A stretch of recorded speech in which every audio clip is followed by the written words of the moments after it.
Good morning class. Good morning students. अब हम लेते हैं आपका रिएक्शन मैकेनिज्म की रैंका सीरीज का पार्ट्स ले रहे हैं, जिसमें आपसे पूछ रहे हैं क्वेश्चन में कि कौन सा कन्फर्मेशन इसमें से मीजो 2,3 डाई ब्रोमो। मीजो, ये मीजो है कंपाउंड जिसमें प्लेन ऑफ सिमेट्री है सेंटर में, ठीक है। 2,3 सेकंड पोजीशन और थर्ड पोजीशन पे, first second third fourth, second और थर्ड पोजीशन पे डाई ब्रोमो, एक ब्रोमीन ये लगा हुआ है और एक ब्रोमीन ये लगा हुआ है, ब्यूटेन। क्या देगा? Bromo alkene. ब्रोमो एल्कीन तब देगा जब ब्रोमीन निकल जाएगा, ठीक है। ब्रोमीन निकल जाएगा तो बचा हुआ कंपाउंड ब्रोमो एल्कीन। मतलब यहाँ पे क्या और रिएक्शन हो रही है? एलिमिनेशन रिएक्शन हो रही है। कंडीशन क्या दी है? With alcoholic KOH। Alcoholic KOH aqueous KOH देता तो सब्स्टिट्यूशन रिएक्शन, एल्कोहलिक KOH देता तो एलिमिनेशन रिएक्शन। तो एलिमिनेशन रिएक्शन हमें सोचनी है, ठीक है। एल्कोहलिक KOH के केस में एलिमिनेशन रिएक्शन दो तीन प्रकार से सोच सकते हैं। दो तीन मैकेनिज्म आती है आपको, E1, E2 और E1CV। जब इस तरह से कॉन्फ़िगरेशन बनाया है तो जाहिर सी बात है एक पर्टिकुलर E1 पूछता तो कार्बोडाइन का फॉर्मेशन होता, कार्बोडाइन का फॉर्मेशन होता तो फिर वो उसका इस तरह की कॉन्फॉर्मेशन से रिलेशन इंडिपेंडेंट है। E1CB के केस में वीक लिविंग ग्रुप होना चाहिए। फ्लोरीन वगैरह लेते हैं तो जाहिर सी बात है E1CB की संभावना ज्यादा रहती है। तो यहाँ पर उस तरह का केस नहीं है। यहाँ पर हमें क्या इस कंडीशंस के हिसाब से क्या सोचने के लिए दिया जा रहा है? हमें E2 रिएक्शन सोचने के लिए बताई जा रही है, जो जिसके लिए ये सारे कंफर्मेशंस रीड करने जरूरी होते हैं। E2 रिएक्शन तब बेहतर होती है जब सिमेट्री एंटी पेरीप्लेनर होती है। एंटी पेरीप्लेनर मतलब जो हमारा एलिमिनेशन है वो एंटी होना चाहिए। मतलब हम HBr का एलिमिनेशन कर रहे होते हैं तब जाकर के ये कंपाउंड बन रहा होता है। तो OH माइनस इस H प्लस पे, ये H यहाँ पर, और ये Br माइनस के फॉर्म में बाहर। तो यहाँ पर इस तरह से कंपाउंड का प्रोडक्ट बन जाता है, ठीक है। डबल बॉन्ड और Br बाहर, तो इस तरह से एल्कीन बन जाती है। ये चीजें हमने पढ़ी हुई है, हमने आपको रिवाइज किया है सिर्फ, ठीक है। तो आप देख करके तुरंत एंटी पोजीशन का लगा देते हैं क्योंकि ये एंटी पेरीप्लेनर दिखा रहा है HBr। लेकिन हमारे पास क्या है? मीजो 2,3 डाइब्रोमो, जो कि ये है कंपाउंड, ठीक है। और ये H इसके एंटी पोजीशन पे दिखाई दे रहा है फॉर्मूले में, लेकिन एक्चुअली ये इसकी एंटी पोजीशन पे नहीं है। क्या? ये H भी बाहर आ रहा है और ये HBr भी बाहर आ रहा है। एंटी पोजीशन तब बनेगी जब ये H पीछे जा रहा होता और ये Br बाहर आ रहा होता।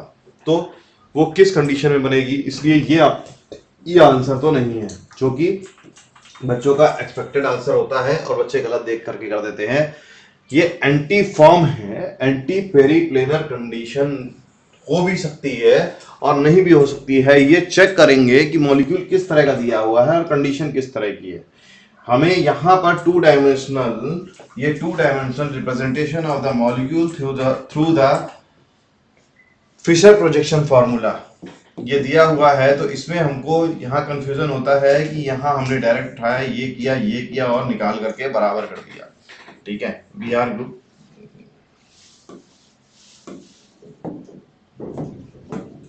यहाँ हमने Br ऐसे लगाया, यहाँ पे H लगाया और ये निकाल करके हमने बाहर कर दिया।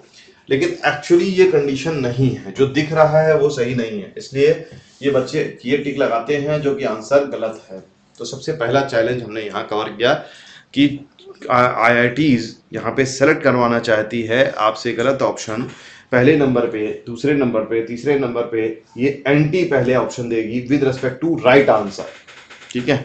राइट आंसर हो सकता है पहले नंबर पे दिया हो, लेकिन आप उसमें से ढूंढ करके एंटी करेंगे और इसमें प्रयास होगा कि हम एंटी पहले दे दें, एंटी फॉर्म, जिसको आप एंटी पेरीप्लेनर समझ लेंगे और टिक लगा के चले जाएंगे। तो सबसे पहले ये गलती आपने सुधार ली। अब हम आपको सोचने का समय देते हैं कि कोई भी partially clipped form, fully clipped form और गॉस फॉर्म में सेलेक्ट करना है। तो क्या एक एक फॉर्म हम ड्राइव करें, एक एक फॉर्म लिखें तब हम सोचें, या हम एक काम करते हैं कि मीजो एक कंपाउंड बना लिया, मीजो की कंडीशन देख ली कि मीजो कैसे रिफ्लेक्ट करते हैं। ये CH3 पीछे की ओर जा रहा है, ठीक है, और ये Br आगे की ओर आ रहे हैं और H भी आगे की ओर आ रहे हैं। तो मॉलिक्यूल इस तरह से हमने दिखा दिया। ये मॉलिक्यूल इस तरह से दिखा दिया। अब इस मॉलिक्यूल को हमने क्या किया है? इस मॉलिक्यूल को हमने क्या किया, ये मॉलिक्यूल हमने दो साइड से देख रहे हैं, एक हम साइट वन यहां से देखा मॉलिक्यूल को, तो ये साइट वन आया, आगे देखा हमने साइट वन से, ठीक। तो हमारे मॉलिक्यूल ये दिखाई देगा कि H ऊपर की ओर जा रहा है, Br हमारे राइट हैंड साइड आ रहा है, H राइट हैंड साइड आ रहा है। मतलब हम इस मॉलिक्यूल को आपके कैमरे के सामने ऐसे करें और ऐसे कर दें तो Br की बाहर की ओर आ जाएंगे और ये Br बाहर आ गए, ठीक है। तो ये देखिए A है, तो ये ऊपर की ओर A आ गया, ये हमने ऐसे किया और ऐसे कर दिया साइड वन में, ठीक है। तो ये ऐसे और ऐसे, तो Br बाहर की ओर आ गए, ठीक है। लेकिन दूसरी ही तरीके से हम क्या करें, इसको हम क्या करें कि हम इसको ऐसे करके ला रहे थे, ऐसे करके लाए, ऐसे लाए की जगह हमने इसको यहां से देखा साइड टू, ठीक। इसको ऐसे करने की जगह हमने इसको आपके हिसाब से हमने इसको ऐसे करने की जगह इसको ऐसे कर दिया, ठीक है। सेकंड पोजीशन को आगे कर दिया, इसको ऐसे कर दिया, सेकंड पोजीशन को आगे कर दिया। तो उस केस में क्या होगा, Br पीछे चले जाएंगे, ठीक है।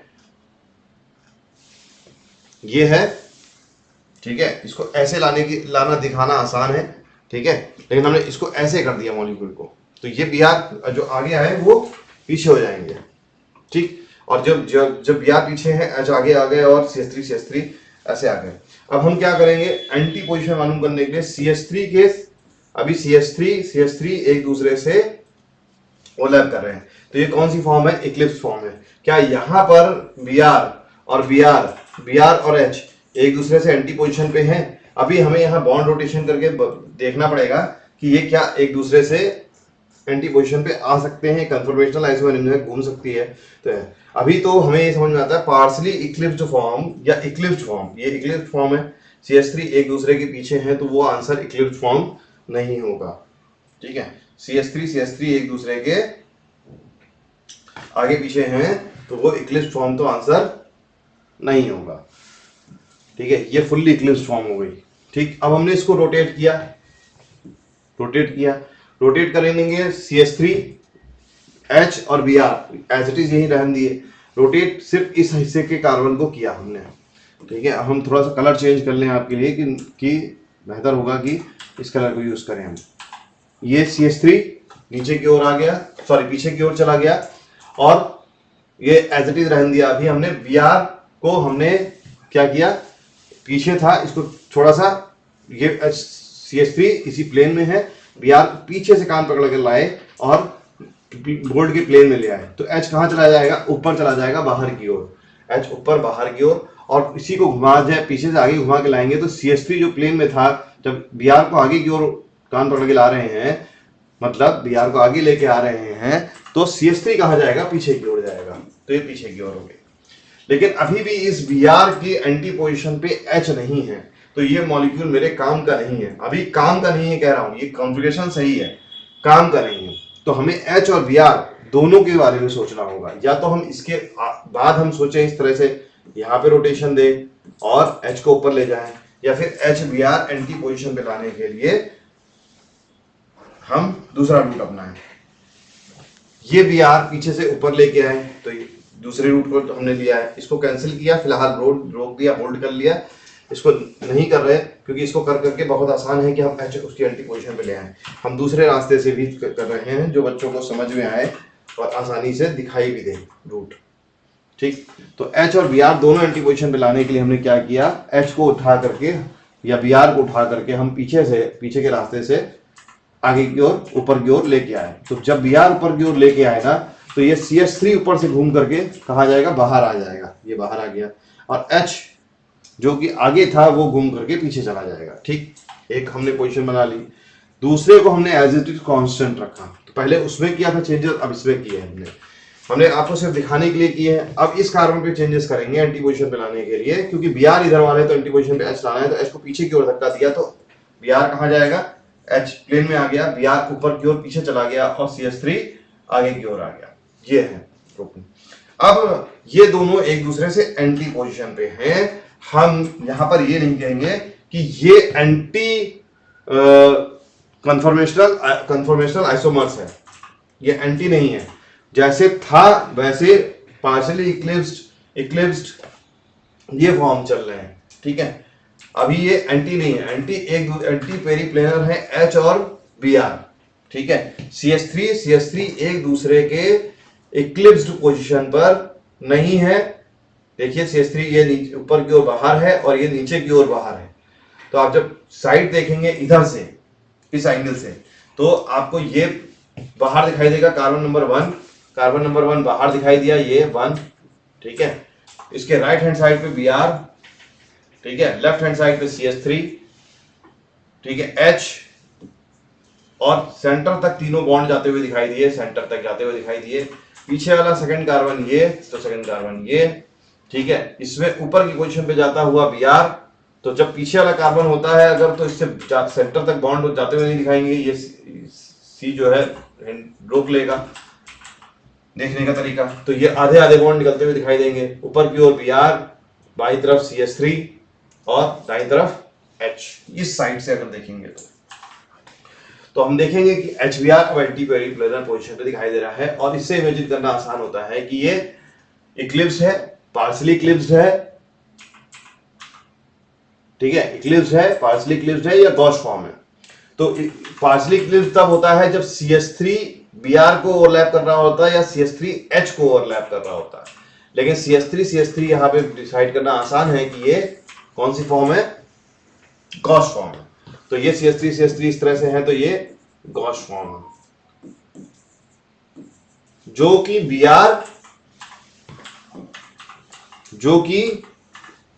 Br और H के रेस्पेक्ट में एंटी पोजीशन है,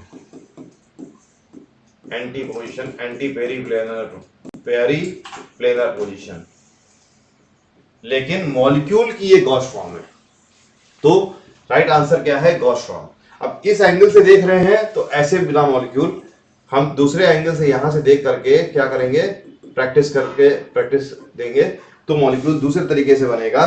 वो आप चाहें तो नए उसमें कर सकते हैं, लेकिन हम आपको बना करके दिखा देते हैं कि कैसे बनेगा। इस फॉर्म से हमने देखा, इस साइड से देखा तो क्या होगा, ये 2 नंबर बाहर दिखाई देगा, ठीक है, कार्बन, और ऊपर Br आ रहा है, लेफ्ट राइट, ठीक। आप इधर से देख रहे हैं तो आपका राइट CH3 राइट बैठेगा जाकर के, ऊपर Br बैठेगा जाकर के, और लेफ्ट जाकर के H बैठेगा। इसके पीछे ये इस तरह से जाएगा, ठीक है। ये 1 नंबर था, कार्बन नंबर 1 दिखाया हमने इसको पीछे की ओर, जो कि दिखाई नहीं दे रहा है, ये कार्बन नंबर पीछे है।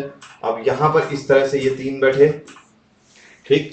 अब आप यहां से देख रहे हैं, आपके नीचे की ओर H है, ऊपर की ओर राइट हैंड साइड CH3, ऊपर की ओर लेफ्ट हैंड साइड Br, ठीक है। तो ये भी एंटी पेरीप्लेनर पोजीशन बैठी, ठीक। ये H, ये Br माइनस ये लेकर के, और H बॉन्ड देकर के निकल जाएगा। तो ये भी एंटी पेरीप्लेनर पोजीशन बैठी, एंटी पेरीप्लेनर, और CH3 और CH3 एक दूसरे से किस पोजीशन में, गॉस फॉर्म बना रहे हैं, ठीक है। तो आंसर क्या हो गया इसका, ठीक है, यहां पे आंसर क्या हो गया, ठीक है, गॉस फॉर्म।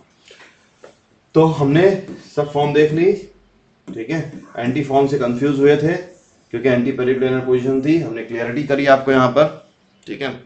तो इस तरह के जो क्वेश्चंस हैं उनमें क्या चेक करना चाहता है आईआईटी, कैसे सेलेक्ट करना चाहता था, आपने जो एंटी पेरीप्लेनर पढ़ा था एलिमिनेशन रिएक्शन के दौरान, और conformational isomerism, stereo isomerism generally पढ़ाया जाता है 11th के लास्ट में, 12th की स्टार्टिंग में, जीओसी से पहले।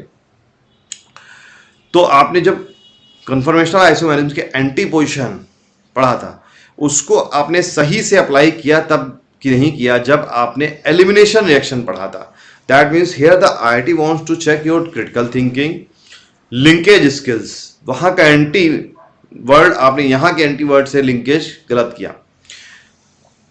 एनालिटिकल स्किल्स, इमेजिनेशन, पेशेंस के साथ एम्बिग्युइटी को डील करना, ये सब चीजें आईआईटी ने इस क्वेश्चंस के थ्रू चेक करी और उन स्टूडेंट्स को सेलेक्ट किया है जो ये स्किल्स, ये सेट ऑफ कैरेक्टरिस्टिक्स रखते हैं अपने अंदर, तो आपको डेवलप करना है अपने आप को इस तरह से। हम आपके दिमाग ये जो चीज़ें हैं वो डेवलप करते हैं through organic chemistry, inorganic chemistry, physical chemistry, mathematics and physics. ठीक है, ये सब एक्चुअली एप्लीकेशन बेस्ड हैं जो कि बहुत बाद में काम आते हैं जब आप सारी स्किल्स पढ़ें। और सिलेक्शन का, रिजेक्शन का क्राइटेरिया यही सब्जेक्ट्स हैं, तो आपको इन सब्जेक्ट्स को डीपली एनालिसिस करनी है। Thank you to all of you.